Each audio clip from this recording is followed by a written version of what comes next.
مش هنفتح الموبايل عشان كسر زي الموجود قدامك ده، ولا هنعمل تكلفة كبيرة عشان نغير بيها الظهر.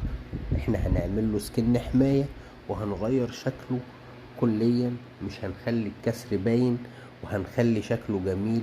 انت كمان لو حابب تعمل صورة شخصية، حابب تحط اي شكل من الاشكال، حابب تعمل سكن موبايلك لسه جديد، موبايلك متبهدل، الظهر مكسور، مش هنفتح الموبايل مخصوص عشان نغير الظهر، نقدر نعمل له سكن والظهر هيستخبى تحت السكن وهيبان لك الشكل الجمالي ده. مهما كان الشكل اللي انت عايزه هنغير لك شكل الموبايل.